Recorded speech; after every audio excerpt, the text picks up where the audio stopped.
Ferrari's most coveted post-war street and racing machines often find their way here. A lot of garages you feel like you need a tetanus shot after you leave.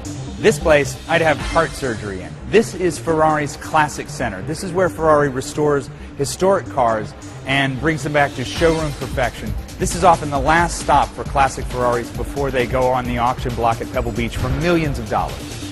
Do I have lust in my heart like Jimmy Carter? Oh yeah. When I walked in here, these were the cars that I just couldn't wait to see. This is the Ferrari 250 Le Mans, 1964 to 1966. These are both 65.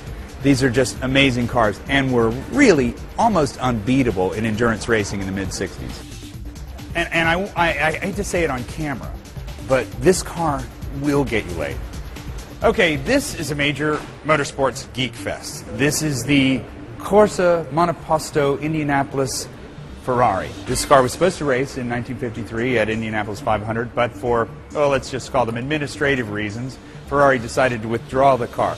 What's under the hood? This fantastic piece of machinery. This is a 4.5-liter V12, 24 plugs, 3 downdraft Weber carburetors, about 360 horsepower. This engine revs to 7,000 RPM. It got this very cool Fantuzzi bodywork, and it has been restored to, well, I would say, at least as good as new, if not just a tiny bit better. What do all these heady facts and figures add up to? About $5 million.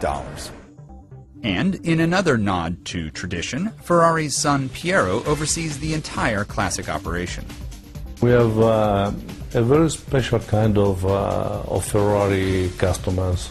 Historic Ferraris, old Ferraris, and there are very important collectors with important collection with very high value. So we started to build up a relation with collectors, important collectors, and certificate the old Ferrari, because the value is so high that sometimes is restoring with not some have been restored with not really the good components, the good parts, the real parts. So, and somebody tried to cheat. This we want to avoid this because we are talking of very high value.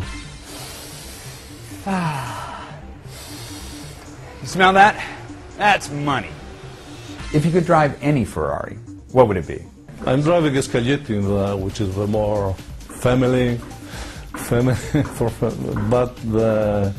I have an F40, an F50, Testarossa. Testarossa was the last car that was the last gift from my father. I mean, the last car.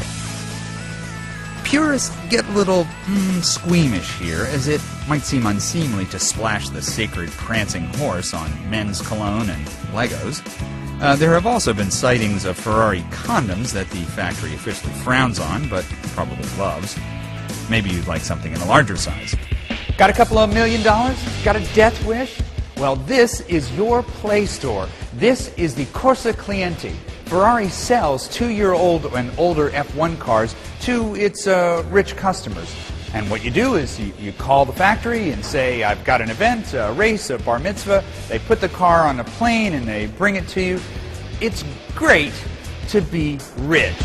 From Michael Schumacher's 1996 World Champion winning, right? Yeah.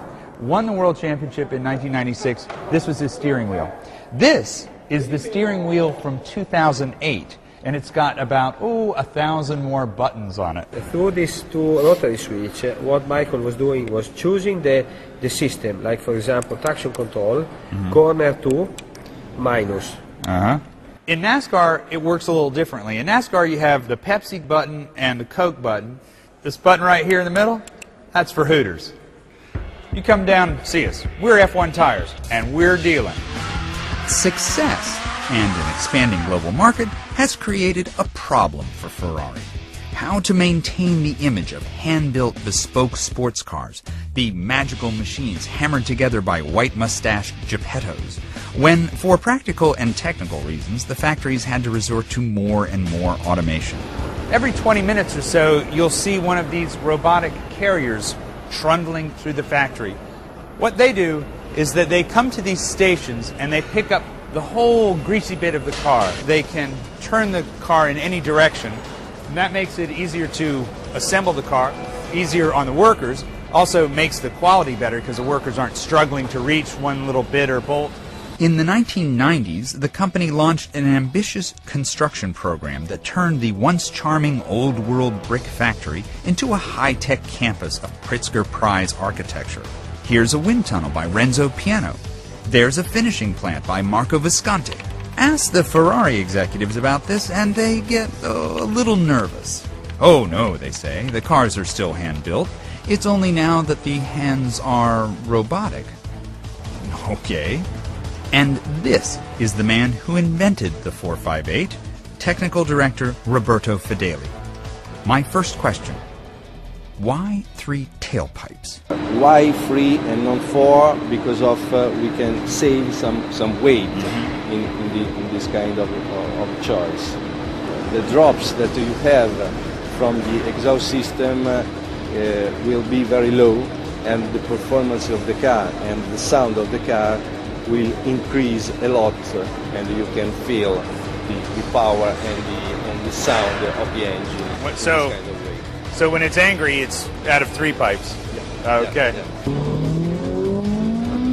When you drive on the car on the track, for sure, you can emotion yourself. You can feel the sportivity of the car in a very good way, and so on. Our customer must enjoy themselves, not only when they are on the track, but also when they are on the town.